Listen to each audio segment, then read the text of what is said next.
Bienvenue à l'Assemblée chrétienne de la croissance, une famille dans laquelle les gens se métamorphosent en personnes d'influence et d'impact.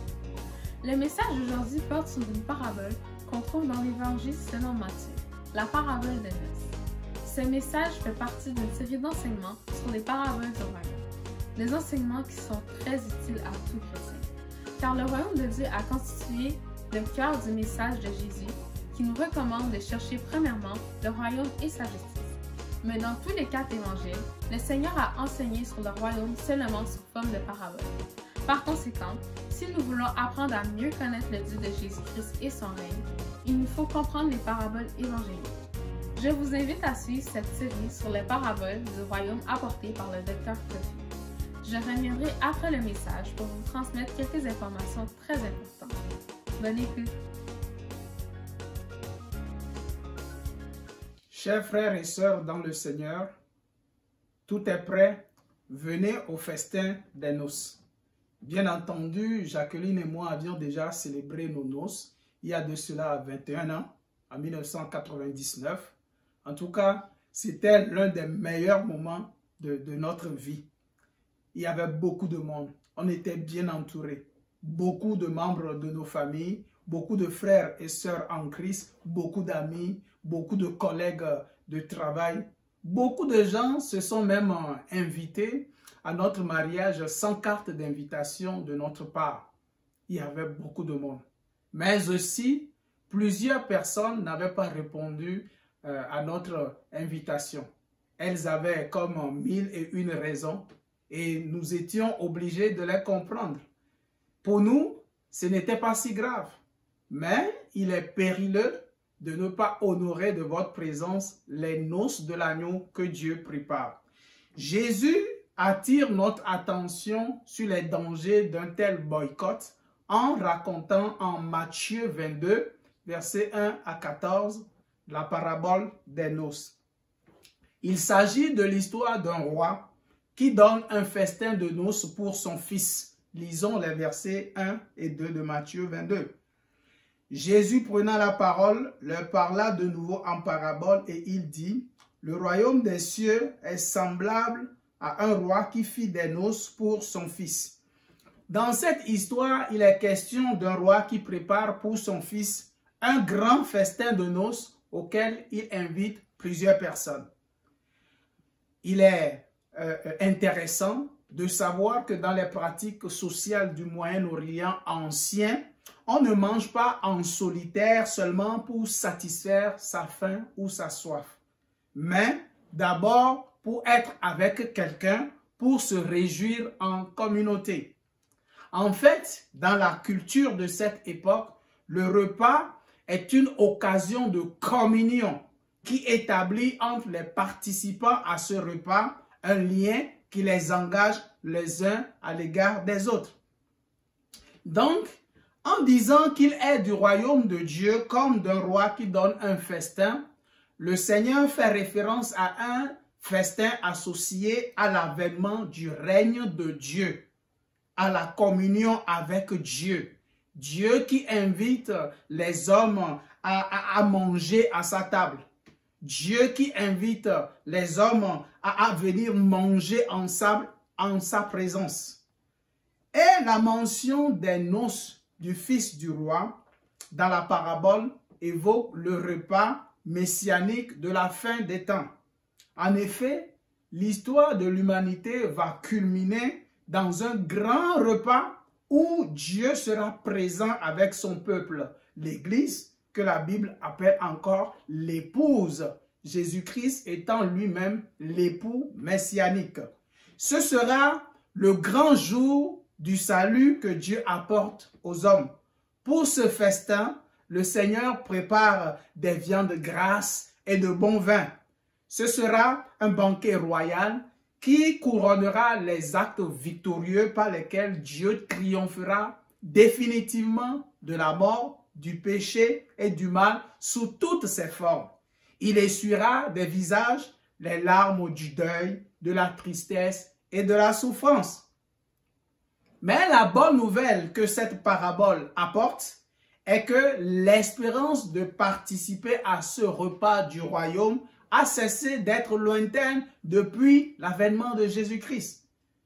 Depuis l'avènement de Jésus-Christ, l'heure du festin messianique a déjà sonné et Dieu nous invite tous aux noces.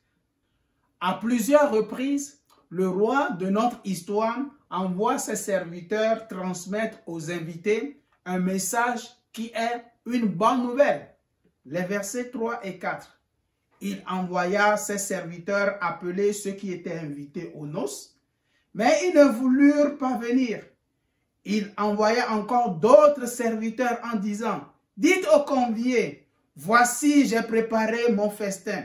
Mes bœufs et mes bêtes grasses sont tués. Tout est prêt. Venez aux noces. » Le roi envoie donc ses serviteurs chercher les invités en leur annonçant une nouvelle joyeuse. J'ai préparé mon festin. Tout est prêt. L'accent du Seigneur Jésus ici est net. L'heure du festin messianique a déjà sonné depuis son incarnation et sa venue sur la terre. J'ai expliqué il y a un instant que dans les premiers versets, le Seigneur fait référence à un festin associé à l'avènement du règne de Dieu sur la terre.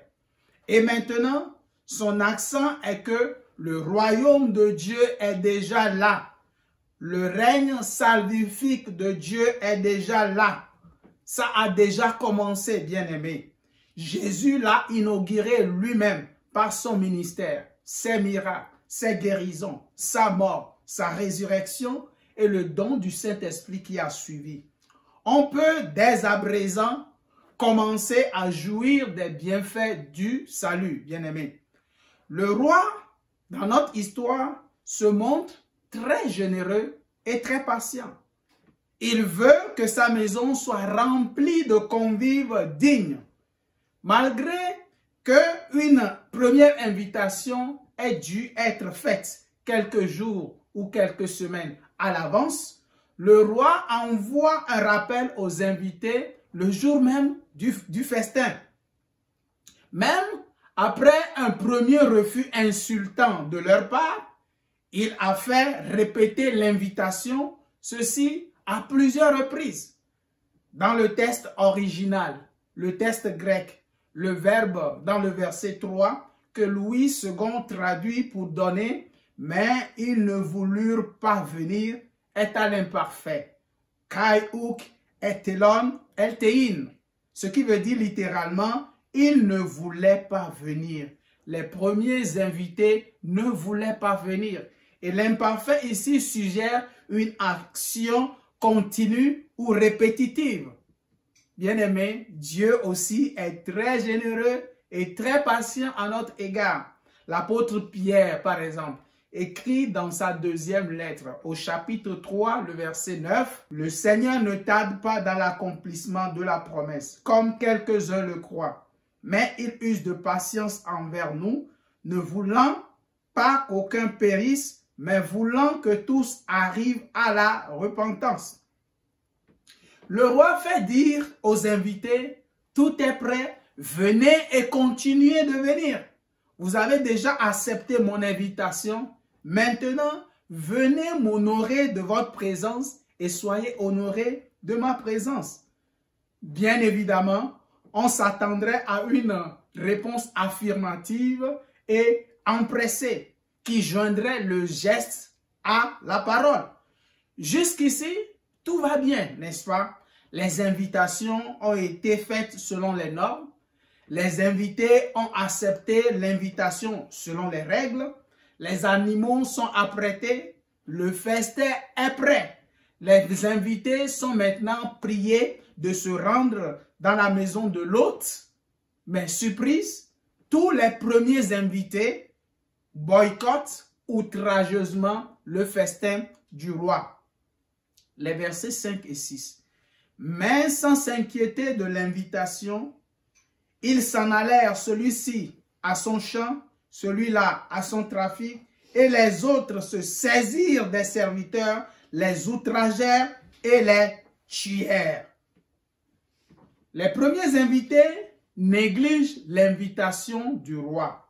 Certains parmi eux sont partis au champ D'autres sont allés à leur commerce. D'autres encore maltraitent et assassinent les messagers du roi. Remarquez qu'à part l'assassinat, toutes les occupations auxquelles les invités ont vaqué en négligeant l'invitation du roi sont très légitimes. Il n'y a pas de mal à aller au champ. Il n'y a aucun mal à prendre soin de ses affaires. Mais il y a un gros problème lorsque ces choses deviennent le principal centre d'intérêt. Ces invités étaient tellement absorbés par leurs affaires personnelles qu'ils ont refusé de prendre part au festin du roi. Bien-aimés, l'attention que nous accordons à nos occupations est très légitime. Ce qui est mal, c'est de préférer nos intérêts personnels au festin du salut de Dieu. En négligeant l'invitation du roi de la sorte, ces personnes montrent que leurs préoccupations étaient plus importantes que le roi qui les a invités. Si elles avaient réellement reconnu l'importance de ce temps, elles lui auraient témoigné du respect en faisant tous les efforts nécessaires pour se rendre au festin. Le champ peut attendre. On peut certainement laisser son commerce pour une journée seulement. Mais les invités donnent l'impression de se soucier davantage de leur propre importance que de celle du roi. Refuser à la dernière minute d'aller à un repas auquel on s'est pourtant engagé constitue une offense évidente à l'endroit du roi. Ce peu de considération que les premiers invités de notre histoire montrent pour le roi rappelle le mépris des pharisiens et des scribes à l'endroit de Jésus. En fait, Jésus raconte cette parabole dans un contexte où il était encore dans un débat féroce avec quelques-uns de ses détracteurs, des principaux sacrificateurs, des anciens du peuple, et certains pharisiens questionnent son autorité et fomentaient un coup pour le tuer. Or, puisque le règne de Dieu est devenu une réalité présente en la personne et le ministère de Jésus, on s'attendrait à ce que les leaders religieux juifs, qui sont les premiers concernés, lui fassent bon accueil. Mais tel n'est pas le cas. Les chefs religieux juifs rejettent Jésus et ce faisant, c'est le règne de Dieu qu'ils rejettent. Dans notre histoire, les premiers invités ne se contentent pas de refuser l'invitation du roi. Ils maltraitent et assassinent ses messagers. Alors, le roi se met en colère et cherche de nouveaux convives. Les versets 7 à 10. Le roi fut irrité, il envoya ses troupes, fit périr ses meurtriers et brûla leur ville. Alors il dit à ses serviteurs, « Les noces sont prêtes, mais les conviés n'en étaient pas dignes. Allez donc dans les carrefours et appelez aux noces tout ce que vous trouverez. » Ses serviteurs allèrent dans les chemins, rassemblèrent tout ce qu'ils trouvèrent, méchants et bons. Et la salle des noces fut pleine de convives. Le roi se met donc en colère et il envoie son armée châtier les assassins et brûler leur ville. Cette première action du roi fait probablement référence à la destruction de la ville de Jérusalem en l'an 70 par l'armée romaine. Le temple fut également détruit, mettant définitivement fin à l'ancienne alliance. D'une certaine manière, cette action punitive du roi contre ceux qui ont maltraité ses envoyés est figurative du jugement dernier. Le roi prend une deuxième décision importante. Il répond au refus insultant des premiers invités en maintenant la fête. Les premiers invités se pensaient peut-être indispensables pour que le festin ait lieu. Le roi leur montre qu'il n'en est rien. Les célébrations vont se dérouler même sans leur présence. Devant leur refus, le roi envoie ses serviteurs au carrefour des chemins pour convier au festin royal tous ceux qu'il rencontrerait. Au refus des chefs religieux juifs, Dieu répond par la grâce. Dorénavant, tous les hommes dans toutes les nations sont invités à prendre part au royaume de Dieu. La ligne de démarcation n'est plus raciale ni sociale. Il faut le croire, bien-aimés. Dieu n'exclut personne de son royaume. La personne la moins considérée dans la société humaine est aussi invitée à son royaume que la personne la plus considérée. La personne la plus petite est aussi invitée que la plus grande. Dans notre histoire, les serviteurs du roi rassemblent dans la salle des noces tous ceux qu'ils ont trouvés, les méchants comme les bons. La parabole le précise bien, les méchants comme les bons. Nous sommes dans les temps de grâce. Alléluia. Les bons et les méchants sont admis dans le royaume de Dieu maintenant. Le salut est un don gratuit de Dieu. Pour l'obtenir, il suffit juste d'accueillir Jésus-Christ comme Seigneur et Sauveur de notre vie, contrairement aux chefs religieux juifs de l'époque. Oui, les méchants aussi peuvent prendre part au festin du salut maintenant. Seulement, il va leur falloir mettre les choses en ordre au risque de perdre leur place au festin, comme le roi de notre histoire expulse de la salle festive un invité qui n'a pas revêtu un habit de noces. Lisons les versets 11 à 14. Le roi entra pour voir ceux qui étaient à table. Et il aperçut un homme qui n'avait pas revêtu un habit de noces. Il lui dit, « Mon ami, comment es-tu entré ici sans avoir un habit de noces ?» Cet homme eut la bouche fermée. Alors le roi dit au serviteur, « Liez-lui les pieds et les mains et jetez-le dans les ténèbres du dehors où il y aura des pleurs et des grincements de dents. » Le roi entre donc dans la salle de réception. Il salue les convives et leur dit quelques bons mots. C'est alors qu'il aperçoit un invité qui ne porte pas le vêtement approprié. Surpris, il lui demande, « Mon ami, comment es-tu entré ici sans porter un habit de noces ?» L'homme reste silencieux et devant son mutisme, le roi ordonne à ses serviteurs de le ligoter et de le jeter dans les ténèbres du dehors, là où il y aura les pleurs et des grincements de dents, une expression que Jésus emploie couramment pour parler de l'enfer. Sérieusement, cette partie de l'histoire est intrigante et même révoltante. Remarquez que cet homme n'a pas rejeté l'invitation du roi. Il a accepté de participer à son festin et c'est pourquoi il est là. Le roi le chasse parce qu'il n'est pas bien habillé comme les autres.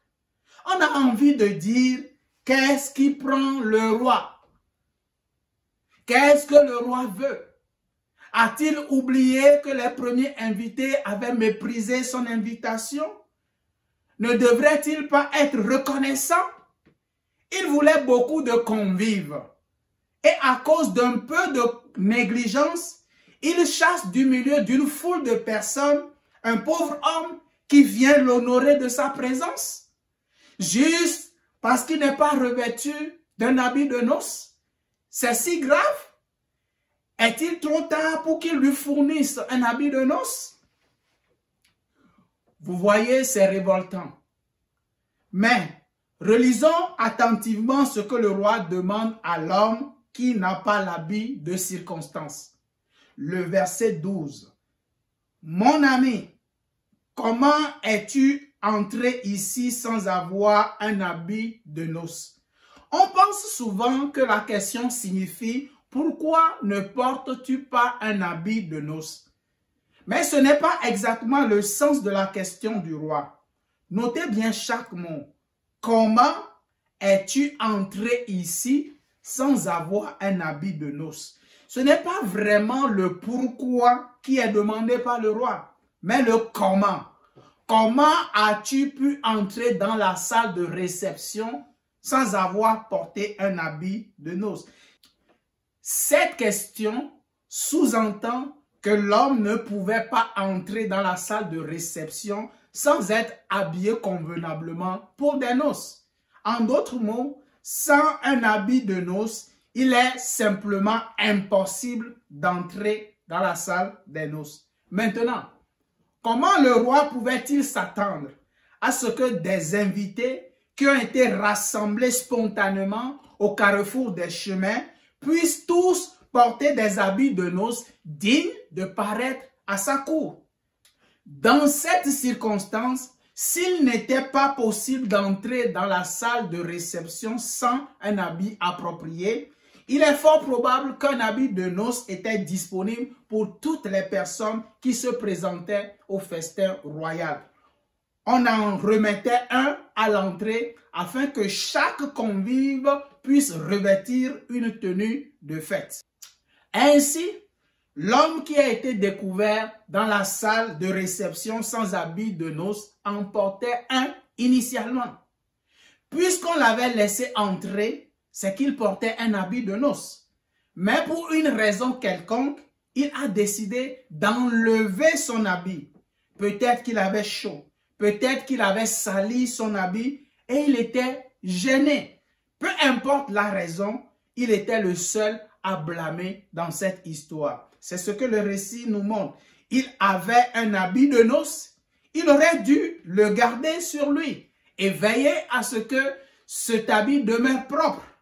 En tout cas, le texte montre que sa punition est pleinement méritée. Remarquez sa réaction à la question du roi. Le verset 12 nous dit, « Cet homme eut la bouche fermée. » Il ne trouve rien à répondre au roi.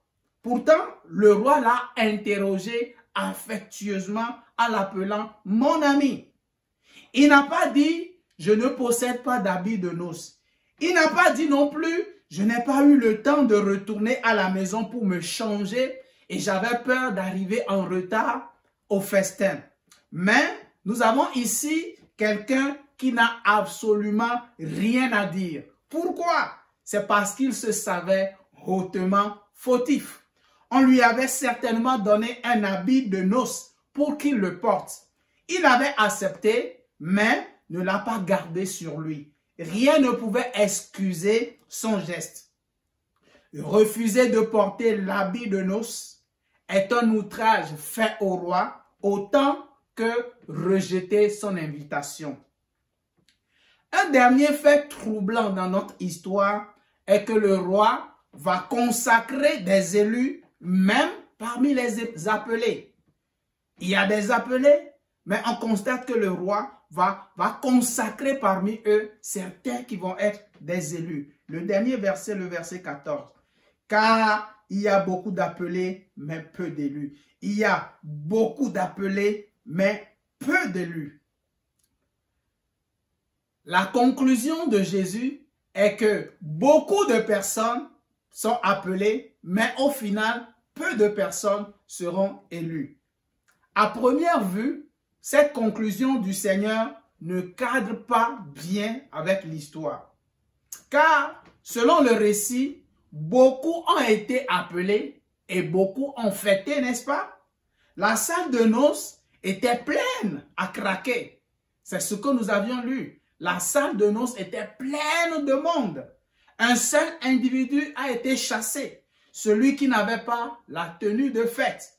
Selon le gros bon sens, Jésus aurait dû conclure son récit en disant « Beaucoup ont été appelés, un seul a été exclu et beaucoup ont joui de la fête. » Au lieu de dire « beaucoup d'appelés, peu d'élus ».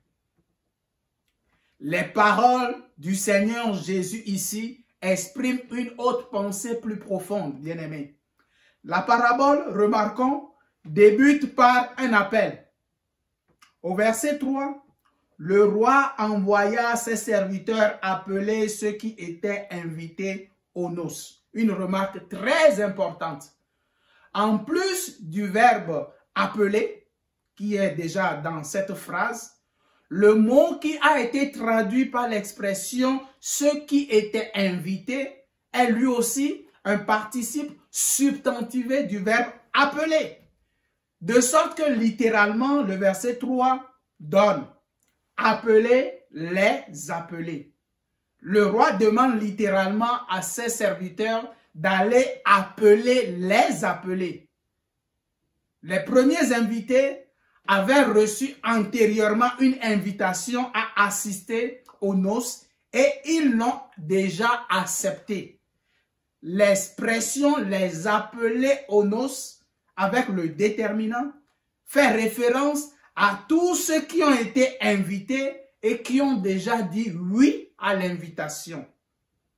Notre parabole nous suggère que tous ceux qui ont répondu oui à l'évangile de Jésus-Christ sont des appelés. Si quelqu'un est chrétien, c'est qu'il a été invité un jour à donner sa vie au Seigneur Jésus-Christ et il a accepté l'invitation. Les appelés, ce sont ceux qui ont déjà donné leur vie à Jésus-Christ. Ce sont ceux qui sont déjà chrétiens. Tous ceux qui n'ont jamais accepté le Seigneur Jésus dans leur vie sont encore des invités. Lorsque Jésus dit par exemple en Matthieu 11, verset 28, « Venez à moi, vous tous qui êtes fatigués et chargés », c'est une invitation qu'il lance. Quiconque entend cette invitation est un invité, jusqu'à ce qu'il accepte l'invitation et il devient un appelé. En tout cas, c'est ce que la parabole des noces suggère. Donc, dans la conclusion de Jésus, l'expression « beaucoup d'appelés » vise la totalité des gens qui ont déjà été invités et qui ont déjà accepté l'invitation. Cela inclut les premiers invités qui avaient déjà accepté l'invitation du roi et les seconds invités qui sont aussi censés l'avoir accepté. Et de tous ces appelés sont exclus les premiers appelés parce que eux-mêmes ils avaient dit oui, mais ne s'engagent pas résolument et entièrement. À la fin, ils ont dit non. Sont également exclus les gens représentés par le personnage qui est entré physiquement dans la salle, mais qui sera pris en défaut de conditions requises. Le reste constitue le peu d'élus. Et il faut comprendre cette expression peu d'élus, non dans le sens de la petitesse du nombre, mais dans le sens de la différenciation qu'elle établit avec ceux qui ont été appelés. Autrement dit, pas tous, mais seulement une partie des appelés sera élue. Notre texte suggère que l'élection dont il est question dans la parabole des noces concerne le jugement final, où tous ceux qui n'auront pas l'habit de noces connaîtront l'horreur du châtiment divin dans les pleurs et des grincements de dents. Notez bien ceci, même si on a une fois fait profession de foi en Christ et qu'on a accepté d'assister au festin messianique, il est possible d'en être exclu au jugement dernier. Il ne suffit pas d'être parmi les appelés.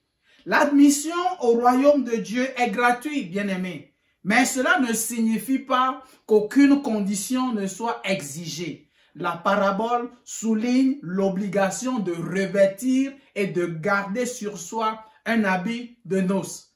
C'est quoi au juste cet habit de noces?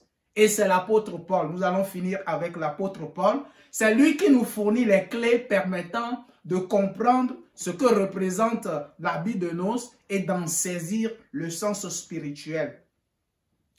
En Galates 3, versets 26 et 27, par exemple, Paul écrit « Car vous êtes tous fils de Dieu par la foi en Jésus-Christ. Vous tous qui avez été baptisés en Christ, vous avez revêtu Christ. Par notre foi en Jésus-Christ et par notre identification avec lui à travers le baptême d'eau, nous revêtons Christ. » Et en Romains 13, verset 14, le même Paul écrit, « Mais revêtez-vous du Seigneur Jésus-Christ et n'ayez pas soin de la chair pour en satisfaire les convoitises. » Donc, dans le contexte de l'engagement initial de foi, l'apôtre Paul écrit aux Galates en disant « Lorsqu'un nouveau converti fait profession de foi en Jésus-Christ et qu'il reçoit le baptême, en ce moment, il revêt Christ. » Et maintenant, concernant la marche chrétienne de tous les jours, on s'est déjà converti. Maintenant, il faut marcher en nouveauté de vie. Et dans ce contexte de marche quotidienne, l'apôtre Paul dit aux Romains que le croyant doit continuer de revêtir Jésus-Christ. Initialement, quand on confesse Jésus et on le reçoit, on revêt Jésus au moment où on le confesse et on reçoit le baptême. On revêt Jésus. Mais l'apôtre Paul dit, dans notre marche quotidienne maintenant, il faut continuer de revêtir Jésus-Christ. Revêtir l'habit de noces signifie en fait revêtir Jésus-Christ le Seigneur. Et revêtir Jésus-Christ consiste à acquérir une nouvelle façon de vivre qui reflète le caractère de Christ. Paul nous dit clairement que lorsqu'une personne fait profession de foi en Christ et qu'elle accepte de se faire baptiser, elle revêt Christ. Ayant revêtu Christ, lorsque les gens nous regardent, ils devraient voir Christ dans notre vie. Ils devraient le voir comme ils voient les vêtements que nous portons. Ils devraient voir Christ dans notre conduite de tous les jours. L'homme qui n'avait pas le vêtement de circonstance représente tous ceux qui professent la foi en Jésus-Christ en pensant que leur salut ne dépendait d'aucune condition. Ils sont entrés dans le royaume de Dieu sans que rien pratiquement n'ait changé dans leur vie. La parabole enseigne qu'en l'absence de ce changement à l'image de Jésus-Christ, sans l'habit de noces, on court le danger d'être exclu au jugement dernier. Le fait que l'homme ne soit pas vêtu de l'habit de noces, mais soit présent physiquement à la fête, montre qu'il a l'apparence sans la métamorphose à la ressemblance de Jésus-Christ. Accepter extérieurement l'invitation sans un changement intérieur ne suffit pas, bien-aimé. Être parmi les appelés n'est pas une garantie à toute épreuve. Encore faut-il être parmi les élus. Et l'élection s'accompagne de fruits dignes de la repentance. Bien-aimés frères et sœurs, en tant que représentants autorisés de Dieu, Jésus nous ouvre la voie pour un accès à Dieu radicalement nouveau. Les chefs religieux juifs se sont eux-mêmes refusé l'accès au royaume de Dieu en rejetant Jésus. En revanche, des millions de personnes accueillent son message et sont intégrées. Qu'en est-il de vous? Comment répondez-vous à l'invitation au royaume de Dieu? Qu'en est-il de nous? Comment répondons-nous à l'invitation au règne de Dieu dans notre vie quotidienne? Que le Seigneur vous bénisse abondamment et à la prochaine. Amen. Nous remercions le Seigneur pour cette parole vivante qui nous a communiquée par le Dr Kofi. Notre prière est que chacun réponde positivement à l'invitation au règne de Dieu et qu'il s'engage résolument et entièrement dans sa propre croissance spirituelle à l'image de Jésus-Christ. Nous vous invitons à réécouter et à méditer le message d'aujourd'hui. Surtout, n'oubliez pas de liker et partager au plus grand nombre. Et pour continuer de suivre cette série d'enseignements sur les paraboles du royaume, abonnez-vous à notre page Facebook et à notre chaîne YouTube. Si vous voulez faire un don pour soutenir le ministère, nous vous invitons à le faire par Interac ou par PayPal à l'adresse courriel finance@lacroissance.org et au numéro de téléphone 514-773-4045. Que le Seigneur vous bénisse.